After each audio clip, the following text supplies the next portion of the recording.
You're watching CarTell.tv and I'm Jenny. If you're following us here at CarTell, you'll know we hold the XC40 in high regard. It's one of the best cars in its class and actually has been for quite a while. You also know that we like the whole electric car movement. Okay, not all of it, but we like quite a few electric cars. So we should really love the XC40 in its full electric version. So on the other hand, the EV market has grown significantly since we first saw the XC40, with some major players stepping into the ring. We've learned to expect more from full electric vehicles, so the XC40 electric has a lot to live up to. Let's see if it does. In terms of design, we always loved the boxy yet quirky Scandinavian minimalism of the XC40. Now for me, the front falls a bit short because of this unfortunate, typical benchmark griller solution. Now, if it had been a little bit lower, like fully integrated, or maybe even a little higher, it might have looked better, but it's just this kind of inch that's floating. Yes, they don't have the need for a grille, but they also don't have the need for a glued-on cover instead. Surely there has to be a more aesthetic solution. Now, while it might be the standard for EVs in the industry at the moment, that doesn't mean I'm obliged to like it. The overall design is familiar from the other XC40 models and we love it. It's a wonderful mix of sharp lines that have some finesse and not devoid of features. There's just enough to make the XC40 recognizable, appealing and unique without going too far in any way. And that's good, typically European styling in a nutshell. The wheel design is familiar from the Feb. Good looking 20 inches. Now the XC40 is no stranger to our roads, so let's get to the real deal behind this car. There are two electric motors with combined power of 300 kilowatts and 660 Newton meters of torque. Now of course there's petrol and plug-in hybrid versions, but we're not here for those today. Open the bonnet and the theme from the grille continues. You won't find the motor, and even when you lift the cover, you'll only find a cable. Hey, it took my cable. The official range is 418 kilometers, which is not bad at all. The one thing that's not really praiseworthy is energy consumption. Sure, 418 kilometers of official range is nice, but it also packs a 78 kilowatt battery. The EQA 250 is far easier on the battery, at least in official terms. The reason for this is all-wheel drive and, frankly speaking, awesome acceleration. Now, I'll tell you how it feels to drive in a minute, but 4.9 seconds to 100 should give you a hint. You'll also be pleased to know that if you use the fastest DC charger option, you can get it juiced up to 80% in 40 minutes. Well, it's not bad, but it's not really class leading. An 11 kilowatt, 3-phase AC charger loads up the car to 90% in 8 hours. Sadly, the most basic household charger is really useless. Requiring 2 to 3 days to fill to 100. Not joking, really, 2 to 3 days. It's really an if you must option. On our tests, we found that we were only averaging about 5 kilometers of charge per hour. And that's not great. If you've been following us, you've seen a bit on how powerful EV acceleration is. The XC40 is among the feistiest examples of it. It's a rocket as soon as you plant your foot from standstill. That's EV talk for you. As tempting as it may be to accelerate all the time like this, you actually need to spend some time driving in practical conditions sometimes. I mean, most of these will be daily drives, and for that purpose, the XC40 is just awesome. The range is sufficient, its dimensions and shape make it a nice city car, and you get the elevated driving position. It can be a calm drive, and it can also give acceleration that's beaten by few other cars on the road. The only downside is the price of these kinds of EVs, and this one is no exception, but we'll get to that. Okay, there's another downside that I need to mention.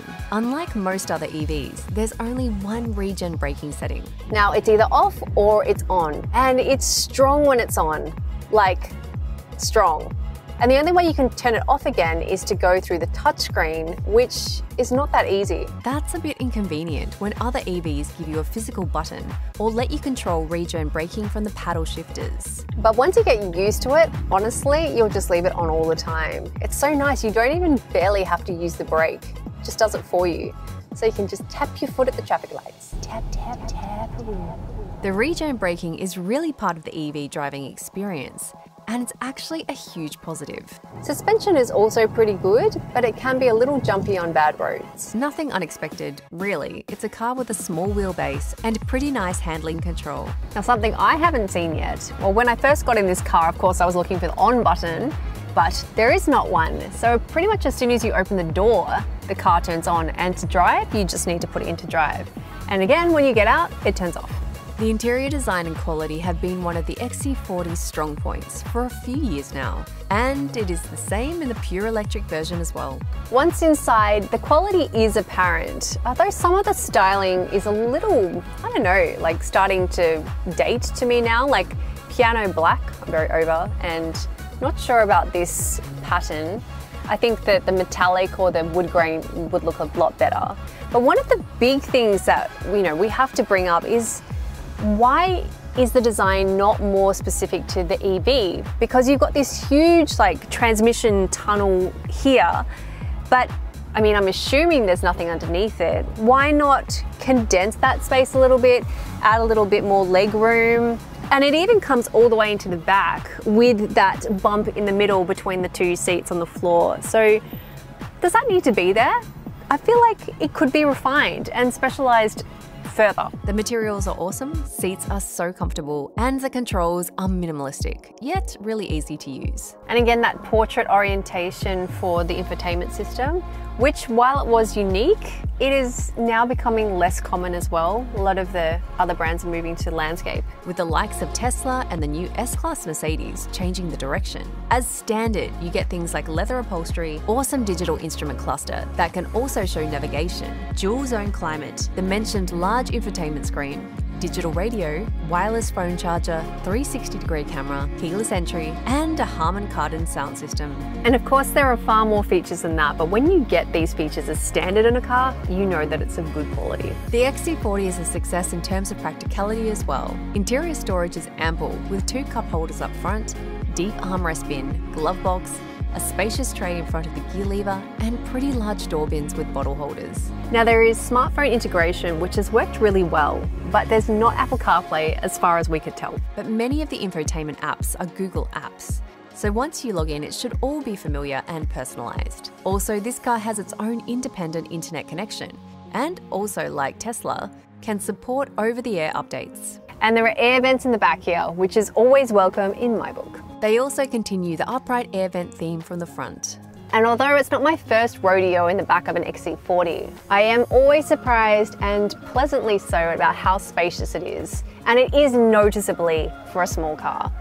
And pop quiz, does anyone know what these are for? We didn't get the info while we had this shoot, and I don't know, there's 4 of them. Leave your answer in the comments.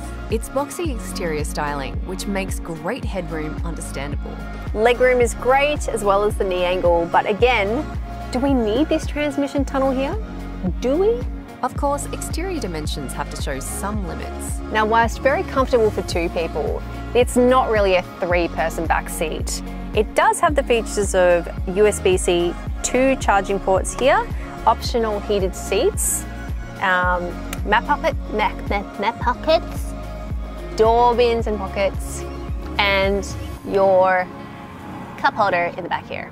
Lastly, the boot is pretty large, not only for this class, but also for electric vehicles that have a motor in the rear as well. With 414 litres of space with the seats in use, it's really functional. And another great safety feature that we've noted on this particular car is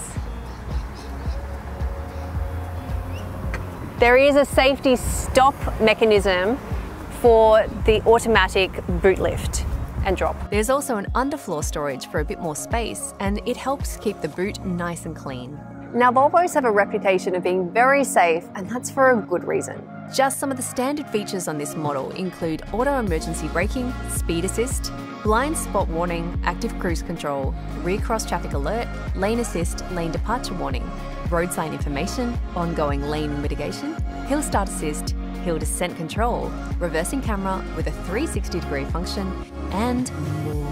Now, the XC40 Recharge Pure Electric is not cheap by any means. It starts at $77,000. Not cheap, but also in line with pricing for other electric cars. Actually, it's like $200 more expensive than the Mercedes-Benz EQA 250, and I reckon the XC40 may be better bang for buck. Now, yes, we did love the EQA 250, and you can see that in our review, but the XC40 is a nice package. So much of a nice package that this MY22 model is now completely sold out. So if an electric XC40 tickles your fancy, unfortunately you'll have to wait to the model year 23, which will have different features and specs. So wait for our review for that one. And thanks again for watching CarTell.tv. And don't forget to follow us on social media. See you next time. Peace.